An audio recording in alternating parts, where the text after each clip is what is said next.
تخيل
انه عندك اللي ممكن اي انسان يحلم بيه: فلوس، شهرة، طيارات، شركات ضخمة. ده كان وضع واحد اسمه هوارد هيوز، واحد من اغنى الرجال في القرن العشرين. لكن رغم ده كله حياته كانت عبارة عن جحيم بسبب حاجة اسمها OCD. هوارد كان عنده وسواس قهري من الجراثيم، والموضوع عنده بدأ عادي، يقوم يغسل ايديه كل شوية علشان يمنع نفسه من اي عدوى تجيله. لكن مع الوقت الوسواس ده بلع حياته كلها، بقى بيقعد بالساعات يغسل ايده لغاية ما جلده بيتقشر. اي حد يدخل اوضته كان لازم يتطهر بمعقمات خاصة، وبعد فترة قال لك لا معقمات ولا بتاع، هو منع اي حد ان هو يدخل له اصلا، لدرجة انه حبس نفسه في اوضة ضلمة لسنين كتير من غير ما يشوف حد ولا حد يشوف. فتخيل معايا ان ملياردير عنده القدرة ان هو يسافر اي حتة في العالم، ولكن عقله حبسه جوه 4 حيطان. فالقصة دي بتوريك ان الOCD مش مجرد شوية وساوس بتجيلك، ده مرض حقيقي ممكن يعزل الانسان عن الدنيا كلها. طب بلاش هوارد هيوز، يمكن تكون اول مرة تسمع عنه. هحكي لك عن حد انت اكيد عارفه: ديفيد بيكهام، نجم الكرة العالمي. ديفيد بيكهام اعترف في لقاء ان هو بيعاني برضه من الOCD، بس ما كانش وسواس جراثيم زي هوارد، لا، كان وسواس ترتيب وتنظيم. بيكهام كان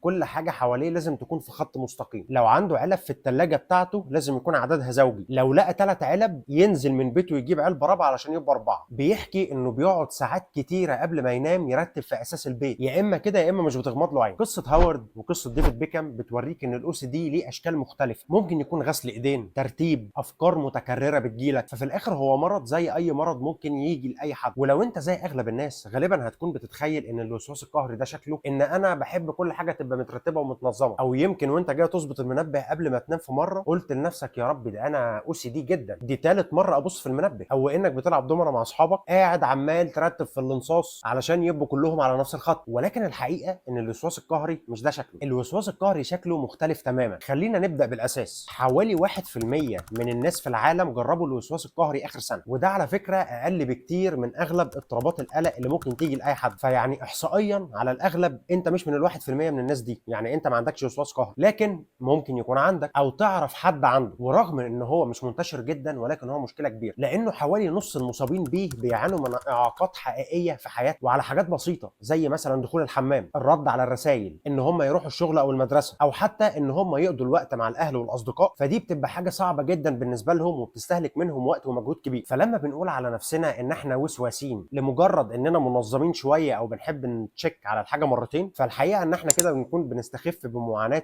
اللي عندهم وسواس قهري حقيقي. وده لانه الوسواس القهري مش اختيار ولا طبع ولا حتى حب للنظام، هو اضطراب ليه اساس بيولوجي مش معروف سببه بدقه، ولكن ليه كذا سبب ممكن نتكلم فيهم دلوقتي. اول حاجه ليه اسباب وراثيه، يعني لو انت عندك حد في عيلتك عنده وسواس قهري فانت معرض بنسبه كبيره ان هو يجيلك. تاني حاجه اسباب شخصيه وتربويه، زي انك مثلا تكون شخص بطبعك بتسعى للكمال، فانت عايز كل حاجه تبقى مظبوطه على الشعر، او انك تكون اتربيت دايما بتتعنف على الدرجه اللي ناقصه اللي انت انت ما جبتهاش او المركز الثاني اللي انت طلعته، فبقيت دايما قلقان انك ما تقفلش الحاجه اللي انت بتعملها. كل الحاجات دي ممكن تهيئك انك لما تكبر يجيلك وسواس قهري. ثالث حاجه اسباب بيئيه، انك تكون مريت في فتره من حياتك بضغوط نفسيه او احداث صادمه كبيره سببت لك اضطراب. رابع حاجه اسباب بيولوجيه، زي ان يكون عندك نشاط زايد في المخ او اضطراب في النواقل العصبيه اللي في دماغك. فمن الناحيه العصبيه الاجزاء اللي مسؤوله في المخ عندك عن نشاط المكافاه، عن اكتشاف الاخطاء، عن الحركه، عن الذاكره، بتبقى مش بتتواصل بشكل كويس مع بعض. علشان كده الشخص اللي عنده وسواس قهري مش بيقدر يحسم اذا كان خلص المهمه دي فعلا ولا لا. يعني مثلا لما تيجي تكوي القميص اللي انت هتنزل بيه دلوقتي وتشيل فيشه المكوى وتقفل النور وتخرج، المفروض ان مخك بيسجل ان انت خلصت المهمه دي، ولكن عند مريض الوسواس القهري بيشيل الفيشه وهو لسه حاسس بقلق، وان مخه لسه ما ادركش تماما ولا اتاكد ان هو شال الفيشه. فيبدا مخه هنا يخلق قصه، هو انا شلت الفيشه فعلا ولا بيتهيألي؟ طب انا ممكن اكون شلت الفيشه فعلا بس اكون سبت المكوى مكفيه على بوزها وهي لسه سخنه ما بردتش، فتحرق القماش والترابيزه تولع في البيت كله، وارجع الاقي البيت والعماره بقت رماد. المخ في اللحظه دي بيبقى بارع ان هو يخلق لك قصص علشان يفسر القلق اللي عندك حتى لو ملوش داعي، وده بيخلي المصاب بالوسواس القهري يعاني من افكار وصور واندفاعات غير منطقيه وصعب ان هو يتخلص منها. وهي دي اللي اسمها الوساوس او الاوبسيشنز، اللي هي اول كلمه في المرض. ودي بتيجي على هيئه اشكال مختلفه، زي الخوف من التلوث، الخوف من فقدان شيء، الخوف انك تغلط، الاهتمام المبالغ فيه بالنظام والدقه، افكار عنيفه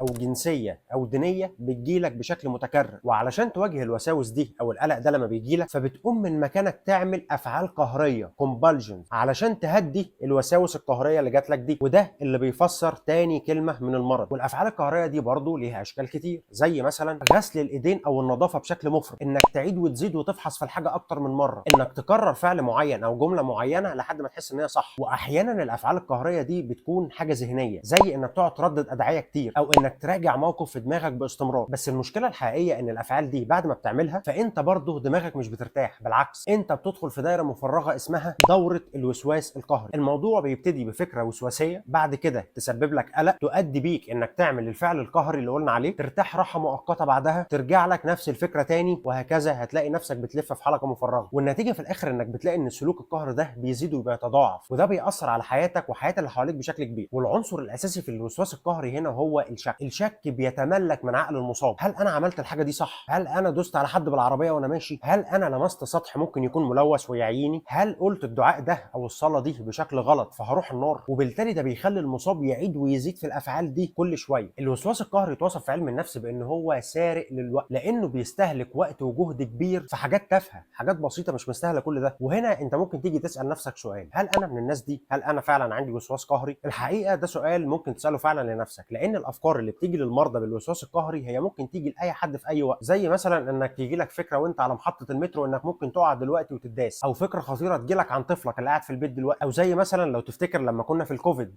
اي كحه ولا عطسه تجيلك فانت كده خلاص بتودع. ولكن مجرد وجود الافكار دي عندك او ان هي جات لك قبل كده ده مش معناه انك مصاب بالوسواس القهري، لانه الفرق ان الشخص السليم بيعدي الفكره، او حتى لو هو عملها مره او اتنين او حتى ثلاثه فهي مش مسببه له قلق او عدم راحه، ده يمكن كمان يكون مبسوط بيها عادي. اما المصاب بقى بالوسواس القهري ده بيبقى اسير للفكره دي بالساعات، وبتتحول لوساوس قهريه مع افعال قهريه. ولو قلقك الاساسي هو قلق في شغلك، فلوسك، بيتك، صحتك، فده ممكن يكون قلق عام مش وسواس قهري. ولكن بقى لو بتجيلك افكار او صور متسلطه ومزعجه جدا بتتملك من دماغك لدرجه انك مش بتقدر تطلعها من دماغك بسهوله، وبتحس بعدها انك مجبور تعمل تصرفات او افعال معينه علشان تهدي من الافكار دي، وقتها ممكن فعلا يبقى عندك وسواس قهري. ده انت بس كمان مش القصه في الوسواس القهري اللي بيجي لك اللي بيؤدي بيك لافعال قهريه بعدها، لا، ولكن المشكله ان في اضطرابات تانية بتصاحب الوسواس القهري اللي ممكن يجي لك، زي مثلا اضطراب تشوه صوره الجسم، او اضطراب شد الشعر القهري، او خدش الجلد المستمر، او اضطراب الاكتناز، انك ما تعرفش تتخلص من اي حاجه تخصك نهائي وتفضل محتفظ بيها وبتكون فيها حتى لو انت مش عايز. ولكن لو انت لقيت نفسك مريض بالوسواس القهري او تعرف حد غالي عندك مريض بالوسواس القهري، اطمن، لانه ليه علاجات كتير. لو بنتكلم عن العلاج بالادويه ففي ادويه بتساعد في الموضوع ده، واغلب الادويه دي بتاثر على هرمون السيروتونين اللي عندك، وبتتوصف بجرعات اعلى من اللي بتتوصف بيها عند مريض الاكتئاب. كمان في العلاج السلوكي المعرفي CBT، وده في منه كذا شكل، زي حاجه اسمها التعرض ومنع الاستجابه Exposure and Response Prevention، وهنا المريض بيتعرض تدريجيا للمواقف او الافكار اللي بتثير القلق عنده، زي مثلا ان هو يلمس سطح او شيء هو عارف ومتاكد ان هو ملوث، لكن من غير بقى ما يقوم بعدها يعمل للافعال القهريه اللي كان متعود عليها، زي ان هو يروح يغسل ايده ويهريه. ومع الوقت ومع كتر التعرض للحاجه دي القلق اللي عنده بيبتدي يقل. حاجه تانية اسمها اعاده الهيكله المعرفيه cognitive restructuring. المريض فيها بيتعلم يراجع افكاره الوسواسيه، زي مثلا ان انا لو ما قمتش غسلت ايدي دلوقتي هيجي لي التهاب رئوي وهموت، ويستبدلها بافكار واقعيه واقل تهديدا، زي ان انا لو ما قمتش غسلت ايدي دلوقتي واجلت الموضوع شويه عادي مش هيحصل حاجه. حاجه ثالثه اسمها تقنيات منع الطقوس ritual prevention. المريض فيها بيتدرب على انه يقلل او يمنع الفعل القهري اللي متعود يعمله، زي مثلا انه يقعد مستني نص ساعه كامله قبل ما يغسل ايده بعد ما لمس سطح ملوث، لحد مع الوقت يقدر انه يمنع الفعل القهري ده ان هو يعمله كل شويه. حاجه تانية اسمها التجارب السلوكيه behavioral experiments. فيها المريض بيجرب ان هو يختبر الافكار الوسواسيه اللي بتجيله دي على ارض الواقع فعلا، زي ان هو يمسك مقبض الباب وما يغسلش ايده، ويعدي ساعات ويتعامل مع الناس عادي لغايه ما يلاقي على مدار اليوم ان هو ما حصلوش ضرر زي ما كان فاكر. حاجه تانية اسمها التدريب على اليقظه mindfulness training. المريض فيها بيتعلم ان هو يلاحظ افكاره الوسواسيه بدون ما يحكم عليها او يدخل في صراع معاها، وده مع الوقت بيقلل سيطرتها عليه. واخر حاجه اسمها التدرج الهرمي للمخاوف. فيها المريض بيكتب لسته بالمخاوف اللي بتجيله من الاخف للاصعب، وبعدين يبدا يواجهها خطوه بخطوه. في الاخر ممكن يكون فعلا انك تدعم حد عنده وسواس قهري، بس مساعدتك وفهمك لده بيفرقوا جدا مع المريض ده. وفي شويه افكار فعاله هقولها لك ممكن تجربها. اول حاجه اتعلم اكتر عن الوسواس القهري. اسال الشخص لو هو مرتاح ان هو يحكي لك عن تجربته، اتفرج على فيديوهات، اسمع واقرا عن تجارب ناس تانية، وابحث عن معلومات موثوق فيها علشان تقدر تتكلم معاه وتتعامل معاه بشكل صح. ساعده دايما ان هو يكون عنده قوه تحكم في الوساوس اللي بتجيله. اعملوا خطه سوا لتنظيم افكاره ومخاوفه، وفكروا دايما ان الافكار دي هي مجرد افكار وخلاص. حاول انك دايما تشغله عن الوساوس بتاعته بقدر الامكان. حاجه مهمه ثالثه،